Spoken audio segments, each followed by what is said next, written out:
Thanks for listening to another episode of the Gifted Performance Podcast. If you're listening or watching on YouTube, make sure you subscribe, as well as hitting the like button and the notification bell so you never miss a video. If you prefer audio format, search Gifted Performance on Apple Podcasts, Spotify, Stitcher, Google Podcasts, or your favorite podcasting service, and subscribe today. Make sure you also rate and review the podcast, as that helps us out tremendously. Enjoy the podcast and stay gifted. Howdy, folks. Another episode of the GPP, Gifted Performance Podcast, giving you the knowledge, practical takeaways to improve your own general physical preparedness. We're back for familiar faces, meaning that we're going to answer your questions. So how do we get our questions this week? We didn't pull them from Instagram because Instagram questions are bad questions. They just suck. When I put a Q&A on my story, like the questions that I get are so goddamn horrible. So if you are a follower of mine and you're listening, step it up. Ask some better questions. Something just a little bit more mentally stimulating than why you're muscle big, because that doesn't do anything for anyone.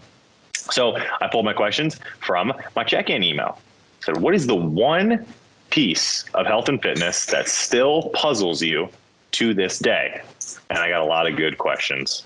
Gentlemen, before we get started, before we dive in on question number one, which is a doozy, do you have anything that you wanted to update people with? Any big news? Dom, do you have big news? Having a boy. He's having a boy. I was thoroughly team girl, but we'll accept team boy. I was too, but I wasn't disappointed. So of course not. Of course not. No, you know those gender reveal videos when like you could tell like the dad's pissed, like, oh shit, I did not get what I wanted. Like, oh, I didn't act like that. You hit it very well. I think is Gifted fully team boy? Are all of our dads? Oh no, Mike has a daughter. Okay, never mind. Nope. I was gonna say maybe there's like a Gifted curse that everyone's gonna have a boy. All right, Jay, Paul, any news? Paul, your angle on these videos, it might be easier to edit you in the frame if you weren't actually ingesting the camera. If the camera wasn't like 6 inches down your throat.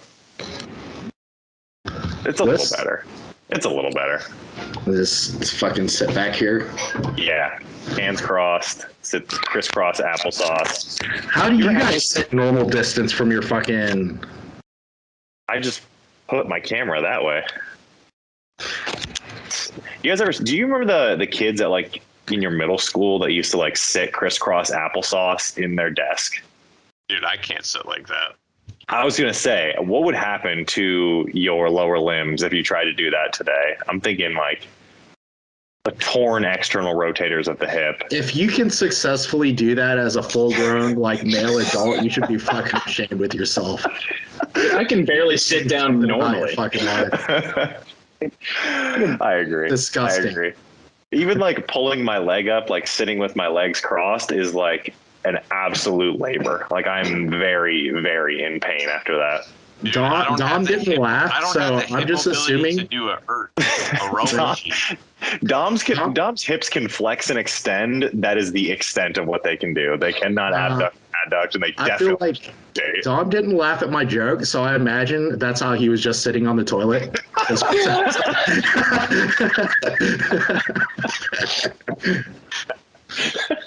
Oh shit! They saw me on the toilet.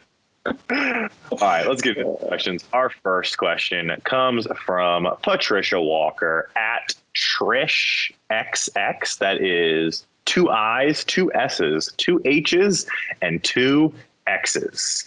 Trish asks, what are some explanations for why I may not be losing weight if I'm following the plan perfectly? So the goal is weight loss. There's a deficit in place.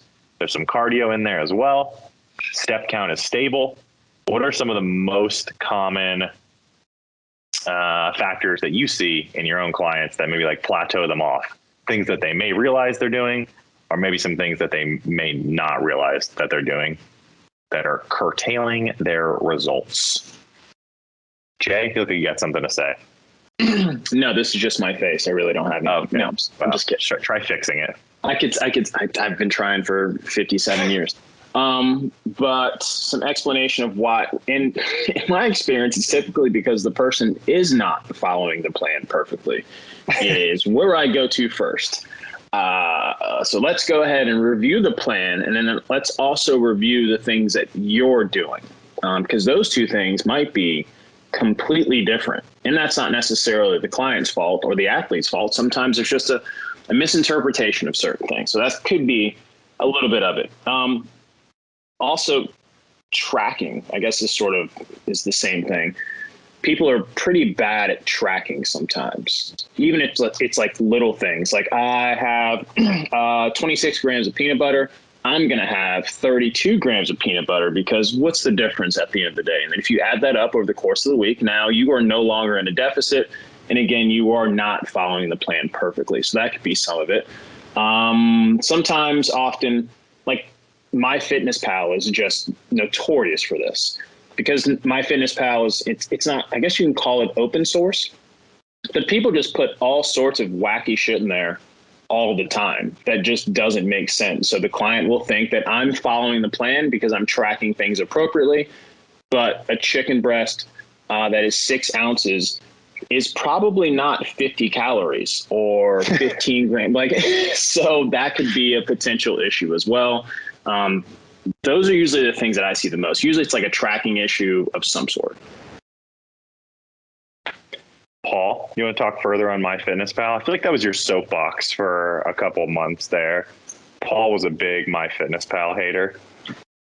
Yeah, dude, I hate it, man. It's not. It's kind of fucking garbage, right? I mean, there's just so many options and so many bad options, dude. Like, yeah, when things don't go right, as much as I hate doing it, like sometimes I'll have to go through their MyFitnessPal, and then it's a nightmare. Anything you'd like to add?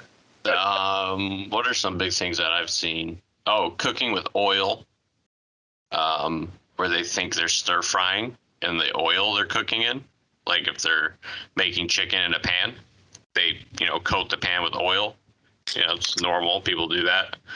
But if you do it multiple times a day, you're adding a good bit of fat back into your day, enough to probably take you out of a deficit. What else? Especially if you're female. Things. I've seen things seasoned pretty interestingly. Like I had a guy marinating all his chicken in Greek yogurt. So when he would cook it, it had like, a little sour tang to it or whatever. But I didn't know he was doing that. So like we got to a point where I was like, why aren't you losing weight? How are you cooking everything? Lay everything out for me. Well, I marinate this and this, and I put Greek yogurt on this. And I was like, oh, this is why we're not losing weight. Dude. Have you had, like, I had a client not too long ago tell me, they're like, yeah, I marinate my chicken in oil. And they're like, I got to, like, keep That's it not juicy. marinating. Like, that doesn't work. That's not how, you're just adding calories to it. It's not going to be any juicier. Soak it in sodium. Overeating veggies can be one, especially, like, when you're deep into the dieting phase. If you eat enough vegetable, I had to explain this to somebody yesterday. He's like, I'm not a veggie guy. I said, you will be 3 weeks out when you're starving. So if we can establish you at a consistency with vegetables now, when that time comes, you've had that calorie intake. I was one during my my last improvement phase. I told Paul that I wasn't tracking my vegetables, and he's like, well, you're probably starving, that's why. So we need to up your food. But I didn't realize for so long how many calories can be in vegetables. Like if you eat a good bit all day long, and then some more than others. Like people think like eggplant's like a easy one to eat, but really it's starchy. Carrots, peas especially. You see people adding peas to a lot of foods. But it's like a direct carb source. Corn is another one. Yeah. So all those. I think I think none of us do it, but like cardio for time, I think we all assign calories, but like you'll see other programs, coaches, whatever, tell the client do 20 minutes of cardio. Ryan's 20 minutes is different than my 20 minutes. So like their effort level in cardio could be an issue. They might still be following the plan at 20 minutes, but their effort's just not enough. Yeah. My 20 minutes is garbage. Tom gave me 6 rounds, 4 minutes, had to burn 75 calories in each of those 4 minutes on 60 seconds of rest. So after 25 or 24 minutes of cardio, I had done like 460 calories. That's how you get them calories up quick. It's a lot. Were you adapting to it or just recovering? No, I was doing neither. I was suffering. There was no recovery, no adaptation whatsoever. Shout outs to Tom. Love you, Tom. I actually think that the calories of cardio, I think that came from you, Jay. I think you passed that to me, and then I think I passed it to Paul. It was like a gifted STD that was just going around. Like Jay and I were making out, and then Paul and I were making out, and then Paul and Dom really hit it off, and they had like a spring fling where they were going at it. And that's how these things spread, folks. So when you're assigning cardio in calories, make sure you're using protection. Make sure that I was going to say some stuff that would have like definitely got us thrown off YouTube, but I'm going to cut it right there. And I'm going to bring it back to vegetables. Full circle. So on the vegetable side, I also see veggies, overconsumption of veggies, like you said, Dom, as a huge source of like weight fluctuation for people. Like they'll eat a ton of veggies and get themselves super backed up, and their weight will go up like 8 pounds. And then they'll call me like the next like 2 mornings later from the toilet, and they're like, "You're not going to believe what's happening. It's all coming out." Like, okay, please hang up the phone. And then they get on the scale after the dump. And they're like, "That was a 10-pound dump, and I need to move. I can no longer live in this house anymore because I've completely soiled my own home." But that's, yeah, the weight fluctuations there from veggies. How about, if no one has anything else to add in terms of like an adherence tracking thing, how about from like I feel like you see this more often in women than you do in men, from like a hormonal side, if the plan is being followed correctly, what are some of the fluctuations that could be going on there that may be fucking with the scale? Water retention, things like that. Well, women have a menstrual cycle.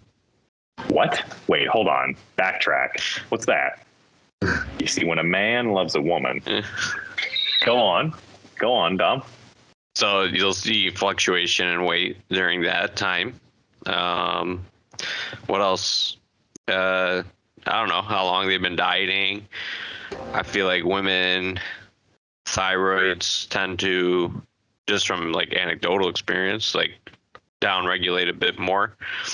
So they might need like changes to their diet more frequently or refeeds more frequently than like a male might.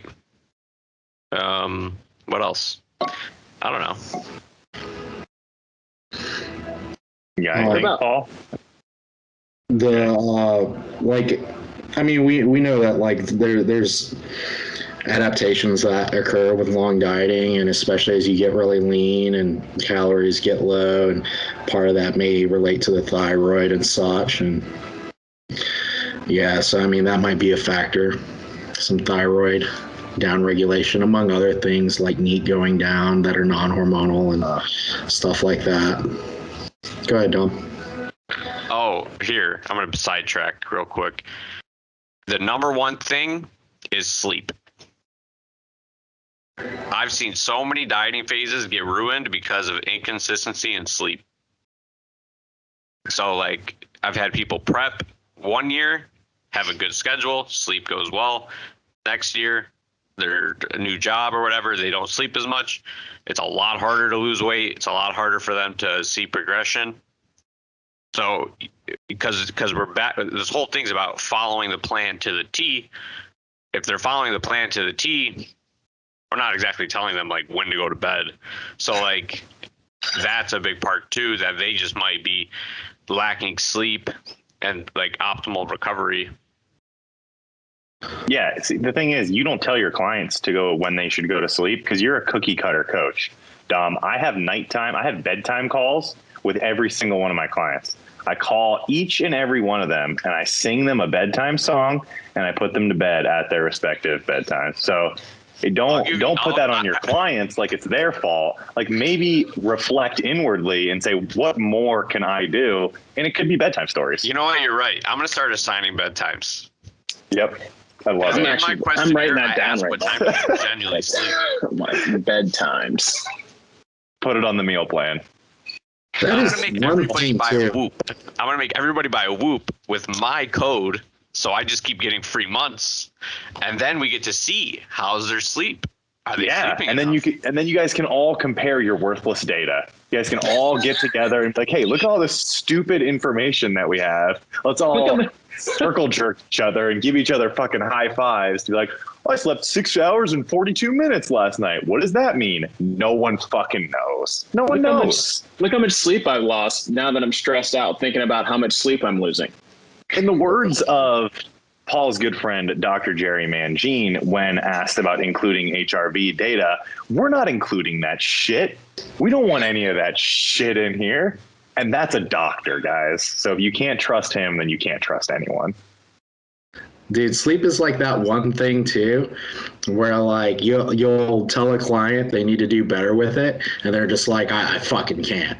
I can't do it. And like for some clients, I'm like, okay, you got this job with crazy hours, you got kids, maybe you got 2 jobs, you got shit going on. I'm like, I guess I believe you, maybe. I don't know. But like 80% of the time, it's like a dude with 1 job, like just, you're like, dude, you can sleep more. Like you can sleep better. Quit being an asshole and just sleep.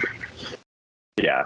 He's up late at night watching like anime. He's like, coach, I just can't go to sleep. Can you imagine if people had like the same attitude about training nutrition that they do about sleep? You're like, hey man, like it would really help if, we like improved your training a little bit, brought you into like a more effective RIR range and like do an effective amount of volume. And they're like, no, I just fucking can't, dude. I can't do it. Dude. Guys, get your sleep on point. Be an adult. Go to sleep at a normal time. Quit acting like, 4 hours of sleep and Ritalin is enough to get you through the day. I mean, it is kind of enough to get you through the day, but it's it's not a good way to live. Yeah, it's not the best way to do it for sure. I've got one more that I just thought about that just now. Is this another slavery joke? No. I was going to say that for the only those have been canceled. Tom just spit on himself. But dude, like, so 0-calorie foods.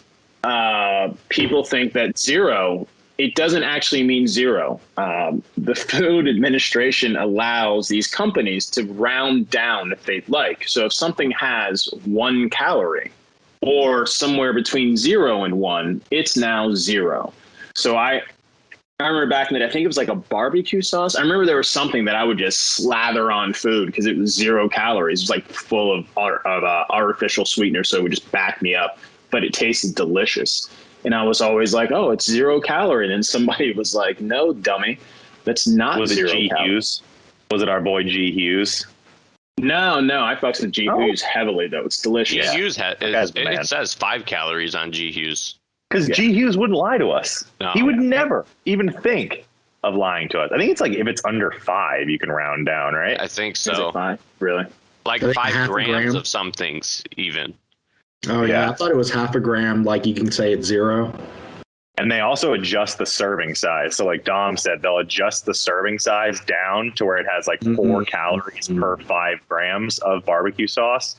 And it's like, okay, well, I'm using 100 grams.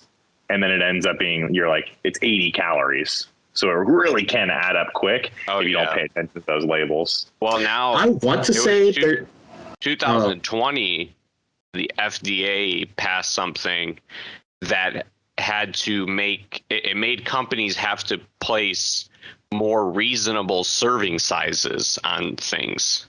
If you pay attention to like cereal is a big one. Cereal used to be like 25 grams. Like nobody's eating fucking 25 grams of cereal. Like now they're all like 40, and some are even upwards of like 50 grams on the serving size now. Or like Did Oreos. do that? It used to be 1 cookie. Like who's gonna sit and eat 1 Oreo? Yeah. Did Pop-Tarts do that shit? Because I thought it used to say like 170 or 190 calories a serving. Now it's like there was 2 servings in there. Yep. Yeah, so they had to do that because they realized people aren't eating 1 Oreo. Or like their stale ass Pop-Tart later in the day.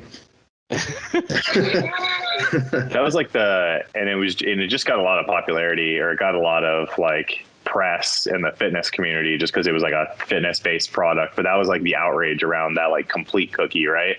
Like the serving size was half a cookie, which was funny. It was funny the way they marketed it, because they would like flip flop back and forth. It was like, it said like 16 grams of protein on the front, but that was for the whole cookie. And then on the back, it said 190 calories, but that was for half the cookie. So I'd love to be in these meetings where they're like assigning that, and they're like, all right, here's what we're going to do. Full cookie on the front. Pop-Tarts are 2 now. Yeah. Like what Paul said. But Lenny and Larry's, they got in trouble because they were mislabeling things. So there was like not as much protein as what they were saying, and it was a ton of sugar. I remember eating those cookies on the regular and just back in the day, the original no formula. Way. Yeah, like what is going on here? Like They're like the softest, most delicious cookie ever. Then they got in trouble, and then they switched the formula, and now it tastes like absolute dog shit. Does it? Damn, that snickerdoodle was tight, dude. Oh, so good. So good. I remember I encountered so many Lenny and Larry's doomers when that first formula came out, and I wanted to believe. I was a believer, and they're like, there's no way. That has to be wrong. And I was like, you don't say that, all right? You know, I love Lenny and Larry's. But now I like can't eat them. Now they're super chalky and they make my butthole sad. And it's just, you know, it's the way of the world, right? Something makes you happy at first, and then eventually you just end up with a sad butthole. You could apply that to so many things in life. I know Dom can, because he just got sad as fuck. Tom was just saying Go have yourself a crisscross applesauce dump, and you'll feel a lot better. Dude, I can't even do that with my left leg. My hip is so tight. Tom would be stuck on the toilet if he got in that position. Like, Dana, yeah. my legs are numb. Help! Oh man, you need someone larger in stature to help you out of that one. So hard. Just help! All right. Let's move on to the next question. We've done far too much damage on the last one. Patricia, hopefully we helped. I don't think we did, but hopefully we helped a little bit. Next question comes from Elaine Choi, at Elaine, 2 E's on the end of that, 1011. Elaine has a 2-part question. They're unrelated. Just the absolute most greedy individual on earth. JK. She says, number 1, how do pre-workouts without caffeine work? So what are the ingredients in these non-stim pre-workouts that are actually helping out or carrying? Let's not beat around the bush. They don't. They don't do anything. No, I'm kidding. We can get into it.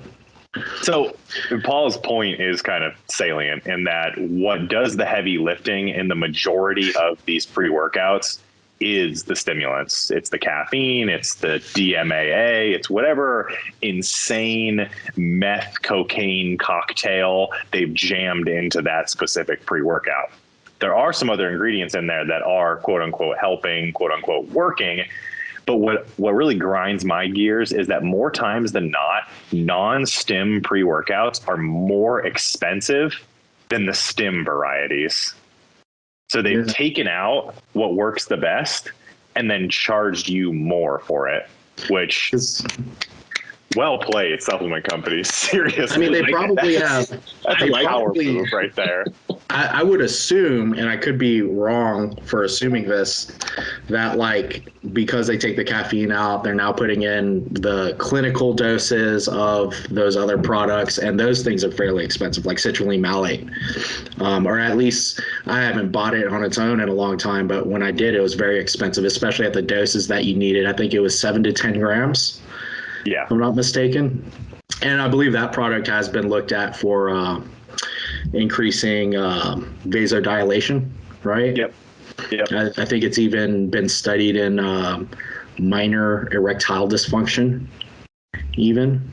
Let me write that down. Asking for a friend. What about major erectile dysfunction?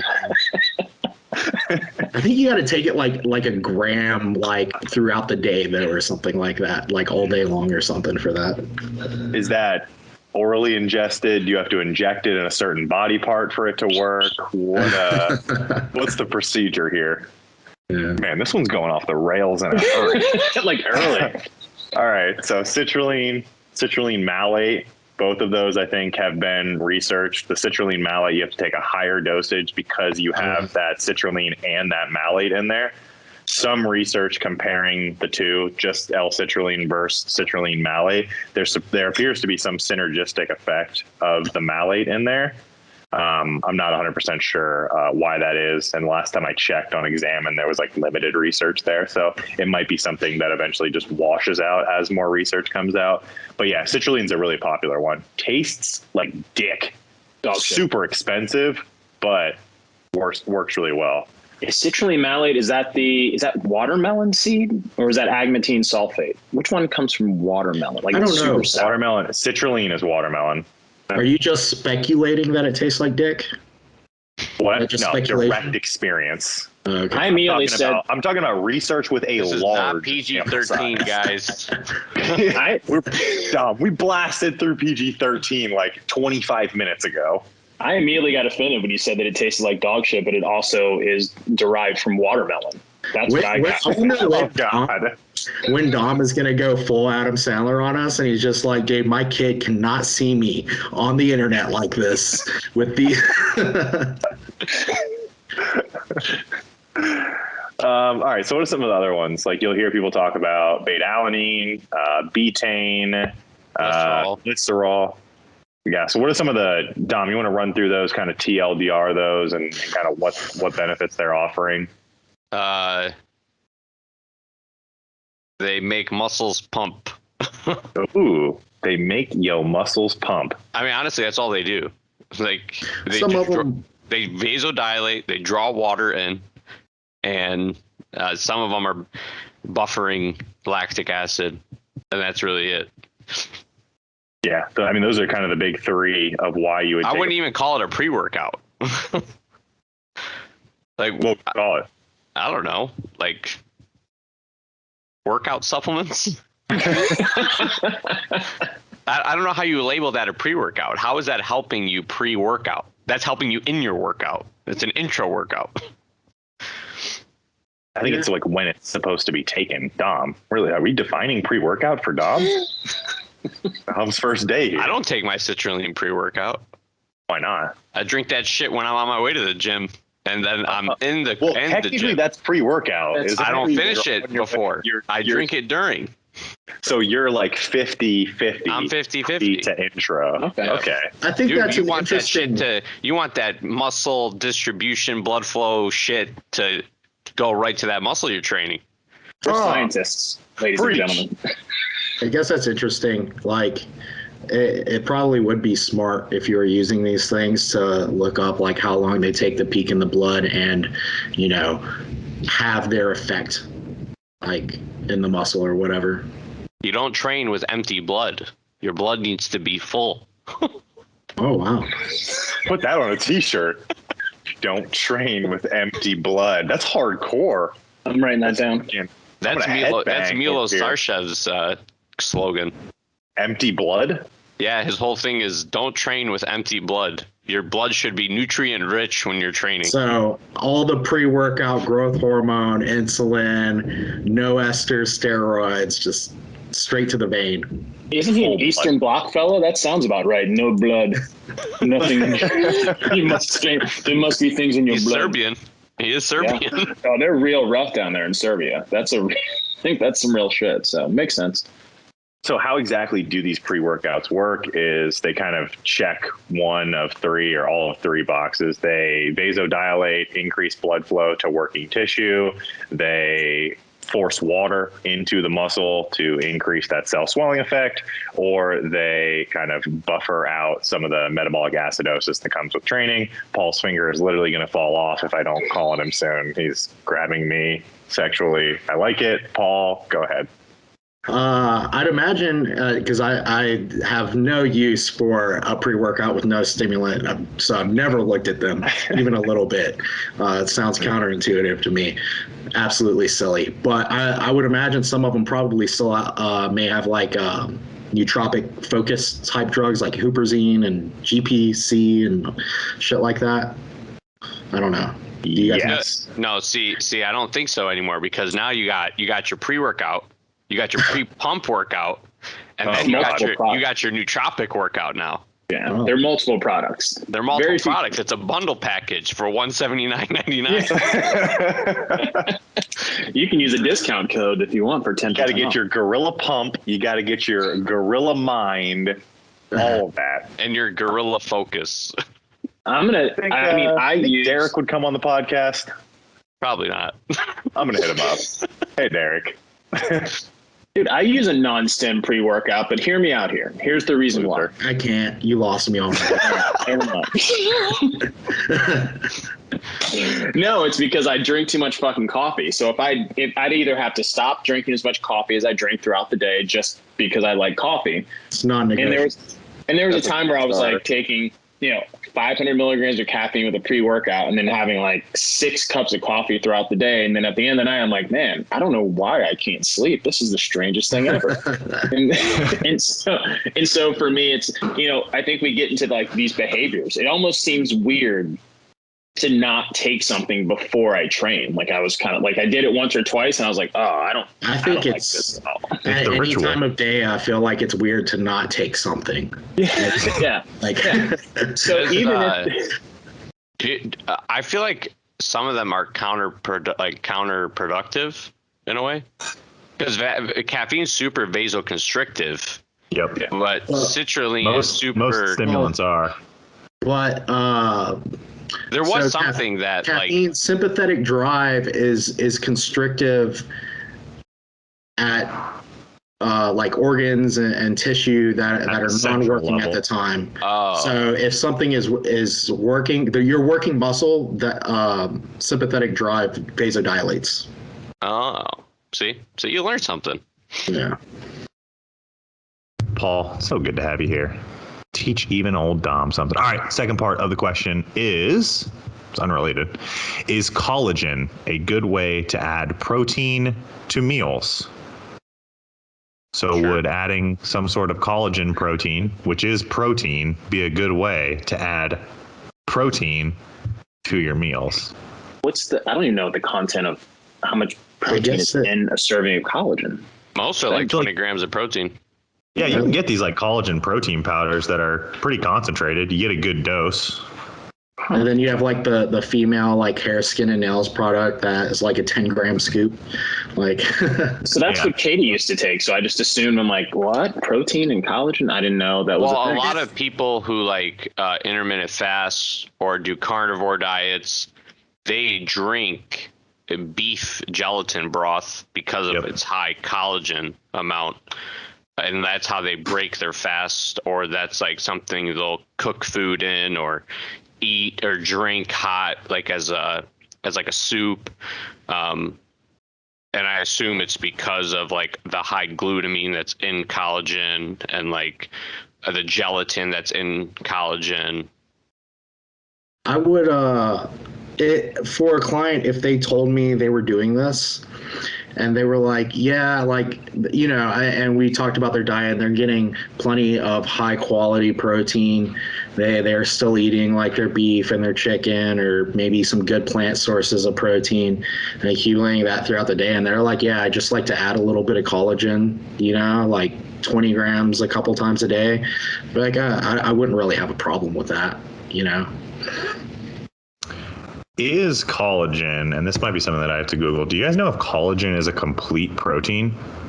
I think it may be, but it's the amino acid distribution is different. Like it's lower in leucine, I believe, and the BCAA. Collagen, it's missing. Collagen is missing tryptophan, but I believe, like Dom said, it's one of these proteins that's really high in some amino acids. Like I know it's super high, like you said, in glutamine or glutathione, one of those. Glutamic acid, I think maybe. I don't know which one it is. And then it's also really high in glycine as well. And glycine is like a conditionally essential amino acid when like building collagen within the human body for like connective tissue. So I think a lot of people supplement with collagen protein thinking that if I drastically increase the amount of amino acids available for building these specific proteins within the body, my body will build those proteins more efficiently, more effectively, to a higher degree. So I guess It's it would be like, really high. It's really high in glycine. yeah.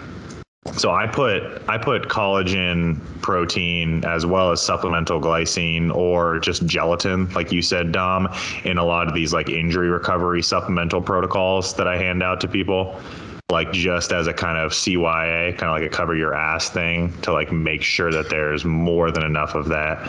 But the way that the body kind of like shuffles around amino acids kind of makes me think that like maybe it's not really necessary. Like what Paul said, if you're getting plenty, if not more than enough complete protein throughout the day, why would the body be deficient in something like glycine? Wouldn't you have enough of it within the diet? I would think so. And just from textbook biology, it really just doesn't make sense, right? Because like you said, the body is reshuffling, repackaging, breaking things apart, putting it back together in different ways.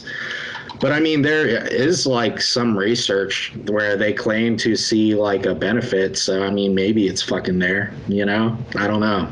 Well, I'm sure it's there in a way of like, I mean, that's why like, you know, somebody with like leaky gut would take a lot of glutamine. Yeah, we eat a lot of food, complete proteins that have a good amount of glutamine.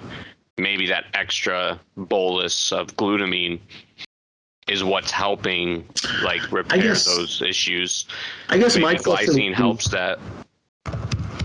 I guess my question would be like in these studies where they maybe see a benefit, like are they taking people, they're probably not taking people like us that are eating 200, 250 plus grams of protein. They're already getting so much protein. And like now you give them an extra 25, 40 grams of collagen protein a day. And they are eating protein amounts that are more optimal or closer to what we're eating. And that's why they're having a beneficial effect. And it really isn't the collagen. I don't know. I think the argument behind glutamine is that glutamine is a conditionally essential amino acid, meaning that there are certain conditions where an elevated intake of glutamine may be necessary to deal with, you know, various maladies that occur in the body, something like leaky gut. I know I read a lot of research on glutamine with like cancer patients, burn victims. Yeah. Glycine is too, though. Yeah, glycine is also a conditionally essential amino acid. So, and then there's different types of collagen too, like where it's derived from. They pull it from skin of fish usually. Yeah, I think bones. Some of the research I think is from like shark cartilage or something. Yeah, and then cod skin is the skin of cod is one, and then bone is another one. Bone collagen is this one paper showed that it was the best. The most like highest amount of. Well, I think that's why a lot of people go with like the beef bone broth or the chicken bone broth for that reason, because it's coming from bone. Have you ever looked at that like carnivore beef protein? Could you imagine the bullshit that they probably make that protein from? like leftover like fucking bones and hot dogs and fucking snouts and tails and all sorts of weird shit. You guys ever had scrapple? Yeah, no, I've had scrapple. But I remember I think it was scrapple is like ends. It's like hooves and tails and snouts all like cooked together and then like pressed like a patty, and it's seasoned like very heavily. That so sounds it has so like a little gross, bit of like but I'm spicy thinking, tang. Like, probably it's good. It's good. Delicious. It's good. Not bad. But fucking, I remember what was it, Muscle Farm, and then I think Muscle Farm came out with like a real food product shake, and the rep came by when I worked in the supplement store. He's like, yeah, they got like yams in this and real beef protein, and I'm just like, man, it must be made with just the shittiest like leftover scrap. Like, can't sell it in the grocery store. They got me on that one. I think I've had that one. There's a company now that makes like. What company makes MREs? Does Redcon make that? That's Redcon. MRE. Yeah, and I so think be careful is. what you say. Sorry about that. I'm not going to say anything else. But I think it is like yams and fruits and shit, like all allegedly in there. I will say their MRE does not make me feel like shit. So yeah. I thought it had like a really good consistency, and it didn't, like, no matter what protein I've ever drank in my entire life, it always has like an immediate weird gastrointestinal response where like I'm like, oh boy, you know. And that was one of the ones where I drank it and there was none of that. It was just expensive. Maybe it's just one step above just drinking pure chemicals, you know? Right. Like, that's a small step. Better. Very small step. All right, Elaine, add some collagen to your meals if you want. Probably not any added benefit there if you are getting enough high quality protein over the course of the day. And yours truly is the one assigning your macros. So you do get plenty of protein in over the course of the day. I know it. What would you guys say, like, real quick, if a client was like, hey, I just want to drink collagen protein post-workout? Would you be like, nah, fuck that? Like, I would say there are better choices. Okay. That's probably what I would go with. You can do whatever you want in life. Well, There's no tryptophan, so like you're missing one piece that keeps that thing moving. What if they're like, Dom, I'm going to take my collagen protein, I'm going to add supplemental tryptophan to it. And go ahead, you'll fall asleep. All right, our next question comes from Kat Baptista. This is kind of a longer question, so we'll address it kind of in its totality as a whole. So Kat's general question here is, that's at kat.bap. Thoughts on elimination diets. So things like cutting out processed food. Does that make the difference that others think?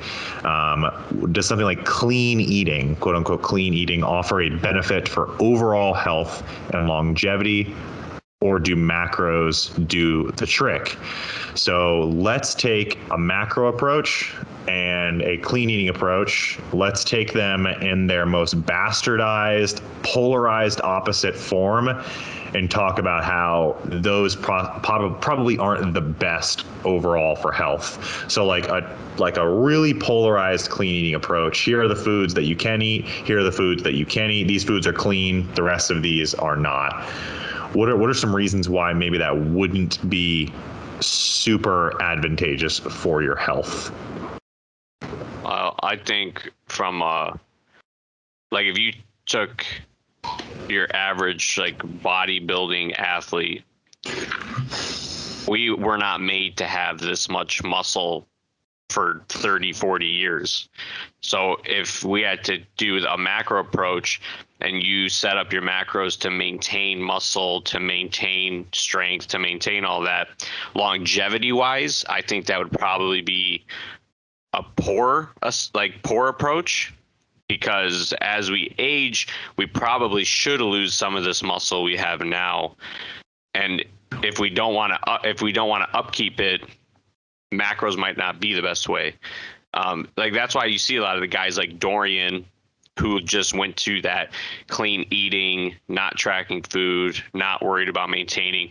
I think that's why he doesn't suffer as many ailments as like Ronnie does or some of the other guys do, because they kept trying to chase the rabbit, and Dorian kind of was like, I'm done. This is it. I need to lose this muscle because we're not made to have this kind of muscle. So I think macro approach is probably is a decent way now for your health, but I think longevity wise down the road, it might be a poor approach rather, because we don't want to keep this kind of muscle tissue. I said it. We don't want to keep like this muscle amount. So you think the word tissue? Don't let Ryan shame you. No, you cannot say that. It is banned. It is banned. Two things that you can't say: things about slavery, things about tissue. I don't even care if you have to blow your fucking nose. You go and get a goddamn napkin and you blow your nose, or a paper towel. No tissues. But Dom, what I wanted to ask you was, you think so? Your conclusion here is kind of that an intuitive, clean eating approach will inherently lower your calories and allow you, if you are a high-end bodybuilder, to kind of slowly lose some of that muscle mass and kind of slip back into a groove of like where you would be naturally? I think so. Okay. I think it's just a lot less stress overall, because we're not looking at this as an athlete. We're looking at this as longevity. Yeah. So like less muscle, less weight, less your heart has to work, less your kidneys have to work, so that's why I think that would be probably a better approach to overall longevity. I dig it. Gents, what was your take on this question? We'll work our way down. Jay, you're next on my screen. Whenever I think of this conversation, I think of from a behavioral standpoint, because that is part of overall health. I think that tracking macros is a great way to create behaviors, but it may not be the best way, may not even be the most sustainable way to eat for the rest of your life. But it gives you a really good idea of what, and ultimately at some point in time, once you've, like Dom said, you sort of stepped outside of competitive bodybuilding, at some point in time, you just have to realize, like, what should a plate of food look like?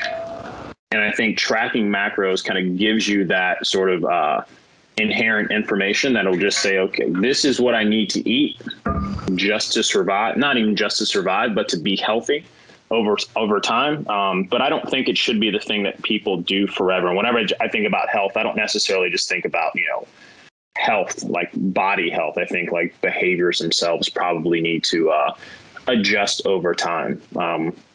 I don't know. That's just the way I kind of think about it. It's a great way, especially if you're trying to make progress as an athlete, as a bodybuilder. That's a great way to do that, just because it does have some large amount of accuracy that's involved there. But nobody should be, not no one, but there's a very good chance that you probably shouldn't be tracking macros when you're like 50, 60 years old. By then, if you've tracked macros long enough, you should have a good idea of just what to eat. So I just want to say, the day I quit counting macros, that's the day I've kind of just given up on everything. So I'm probably going to be 50 or 60, unless I just really don't give a shit about anything anymore. Probably be counting macros. But I hear what you guys are saying. There's psychological value to counting macros. And then, like you said, there are behaviors that it can manifest that are not so healthy too. I think you got to manage those things, man. Like, not lose your mind if you can't count your macros or live a super restricted lifestyle with macro counting and stuff. And I just think there should be something in the middle, like clean eating, can be described. I mean, people can have very different definitions of clean eating. But for the most part, lean meats, things that grow out of the ground. Like, I think in general, most of your diet should be this. And, counting macros is a really great way to, like you said, be more accurate and know that you're moving in the direction that you want to move.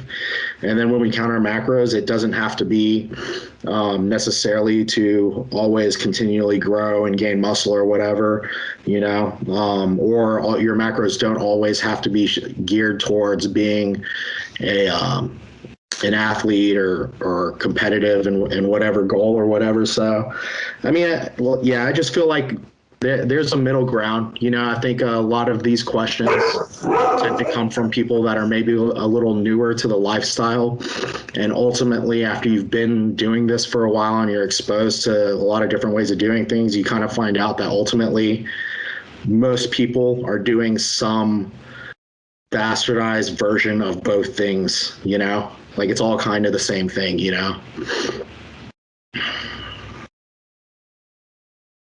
Dogs are losing their mind. There's someone peddling their goods at my door.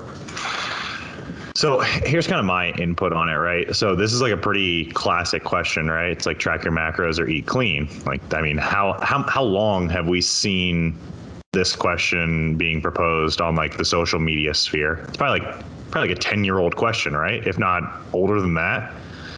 And like whenever someone like stakes their claim here, they always take the least favorable interpretation of the other side's point. So like your clean eating advocate will say to the macro tracker, like, oh, so like you just eat whatever you want. It's like protein shakes and like ho-hos and ding dongs for every meal. Like you don't eat any fruits and you don't eat vegetables. Like that's their interpretation. And that's for sure not a good way to promote health in the long term or in the short term. And then those individuals who are advocates of flexible dieting or macro tracking, they'll say back to the clean eaters, oh, so like just chicken, rice, and broccoli for every meal, like you're gonna, you're gonna run into micronutrient deficiencies and like good luck with your eating disorder. Like they say all of these like horrible things to each other, and the conversation just becomes so inherently toxic that we don't get any closer to the truth. So what Paul said is correct. Like we have to find that middle ground there for a sustainable lifelong approach. And it probably is, macro tracking when you first start, and then intuitively clean eating from there. Because, I don't know who said that tracking macros teaches you how to like build a meal, but it most definitely does. It's like, all right, I need to hit my protein. I have to have some sort of like fiber source in here. When I choose my fats, like I need to hit my fat number, but I should probably choose like smarter fats or quote unquote like healthier fats.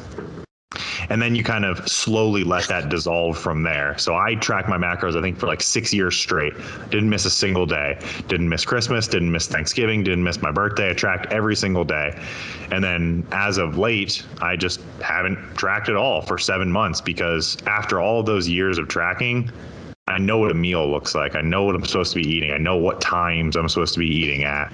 And I don't know, again, I don't remember who said it, but like, you don't want to be like the 60-year-old that's out at dinner with like your wife and your kids and your kids' kids. And they're like, Grandpa, like I got this new like Fortnite skin. I don't fucking know anymore. I can't keep up with anything at all. It's all so scary and confusing. But they like say some like streamer gamer shit, and you're like, hold on. I'm over here in MyFitnessPal. Is this wood grilled salmon? Is there oil that you're putting on it? Because I got to track this stuff, and like I can't be getting it wrong. Got to go check in with coach. Like you want to learn how to track macros, eat in a way that is productive towards your overall health as quick as possible, and then you want to slowly let that fade away. That would be my opinion. Not me, man. I've been counting macros since 2012, dude. And he's never gonna stop. Fucking. I mean, I stopped. I had a day, Saturday even. I think we ordered some Uber Eats, and I was like, you know what? I'm not going to try to estimate this. I'm not going to track it. I'm just going to try not to eat like an asshole all day. Like I'll do that stuff sometimes. Even when I find myself doing that, I end up under eating, because I'm just like, I'll have one meal in the morning, one meal at night, and I'll end up just under eating for that day. But like I didn't stress about finding the nutrition guide on the restaurant's website and are these the exact portions they gave me. Yeah, like I know people who weigh their Chipotle at home. Oh God. They deconstruct their bowl. And they deconstruct it at home and weigh it out. And I get it. You want to do it to eat it, go ahead. But I think we're going a little too high for me. But that's where that psychological piece starts to bleed into someone's life, to the point where you need to track every single thing that you eat for the rest of your life. Like that is unhealthy. Like you should be able to just go and just eat and just know some things. So even if you're a clean eating person, you should also be able to realize like you can eat a little bit outside of the clean foods from time to time. So I think both ends of it could possibly lend into some like nasty behavioral issues, going forth. I usually track when I feel like I'm getting too fat, and I'm like, okay, I need to figure out what the fuck is going on here. And then I'll maybe I'll track for like maybe a week, and I'm like, oh, so that's the problem. Like you can't eat a whole pizza every Saturday. That's going to be an issue. And then I'll basically track my food and put myself back into a deficit or at maintenance, and I'll just make sure that my meals look fairly similarly over time. And then Paul brought up a good point. Like most of the time, just don't eat like an asshole. Like you can kind of simplify eating. Most people know, and this may be my opinion. There's probably some people yelling at the screen right now, but at the end of the day, I think most people know what a meal's supposed to look like. They have like a pretty good idea. We're taught like, the food pyramid at a fairly young age. Most of our parents, hopefully, try to push vegetables on us as we were kids. So most of us probably have a pretty good idea how to eat at the end of the day. So that's a lot of it. And then from like a coaching standpoint, I don't know if you guys have met people, but there's people that they're just not very technologically savvy. So getting them to track food or even figure out how to download an app is like, it's virtually impossible. So if you can give them a meal plan, but they're not going to know how to use a food scale. So you have to just figure out ways to get them to, sort of force them into a deficit by giving them very simple instructions. If you can't use a food scale, we're not working together. Paul's like, you're fired. You can have your money back. Use it to go buy a food scale, you inbred moron. Or there's people that are like, they know how to use a food scale, but you just can't get them to do it. So you kind of have to give them very simple instructions. Definitely not working together. Weigh it out. If you'll notice, when you go on the Gifted Performance website and you click that you want to work with Paul, the application completely changes. It's like, do you have a food scale? Do you know how to use the food scale? Attach a video of you using your food scale and then logging it on MyFitnessPal. It's a hard application process, but if you make it through, just know that you earned the right to work with our very own Paul right here. You know, when I know a coach is completely full of shit and has no fucking idea what they're doing, is when they talk about how when they bring in brand new clients and they start them on an intuitive eating plan. All my clients come in and they start with intuitive eating. Hey, listen here, you dumb motherfucker. Intuition is based on previous life experiences. Guess who doesn't have any intuition? A fucking baby. Because a baby has never experienced shit. Your brand new client is a nutrition baby. They've never experienced anything. So the idea that they're going to come in and intuitively eat, you are so full of shit and I hate you for it. Here's what you do when you bring in a new client. You teach them how to build a meal. You teach them how to weigh the shit. You teach them how to eyeball the shit. And once they've got experience, then they can intuitively eat. Because nutrition babies, when they intuitively eat, they're sending you their food logs and it's like 6 Mountain Dews and 8 Slim Jims. And they're like, this is what just fell in my mouth for the day intuitively. How did I do, coach? And then your dumbass emails them back like, great job. You're really intuitively eating to the best of your ability. Get the fuck out of here. The best is I've heard this. A guy talked to a coach and he said, what are your calories? And he said, well, these are my macros. He said, I don't care about macros. What are your calories?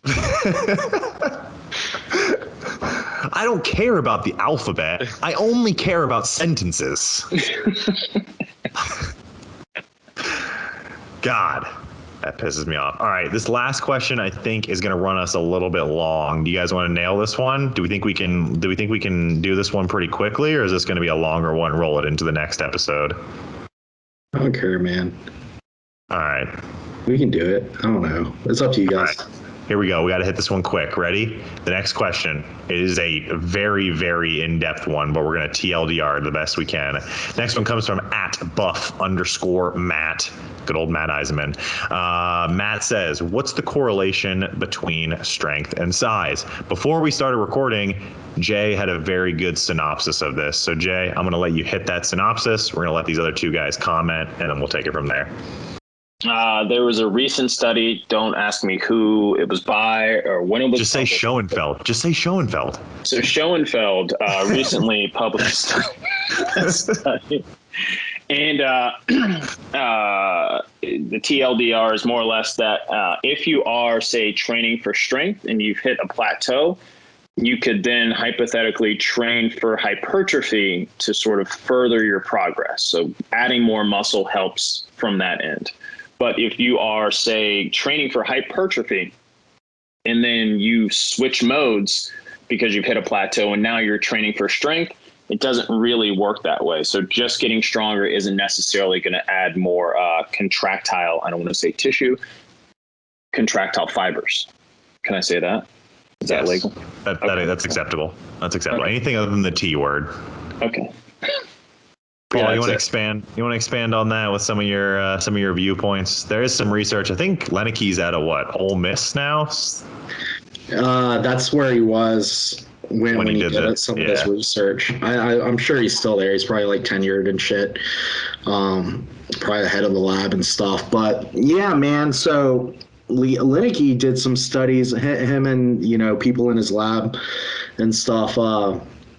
Where I think they were I don't want to say trying to disprove, but ultimately, basically, they didn't feel that there was a strong relationship between muscle hypertrophy and strength.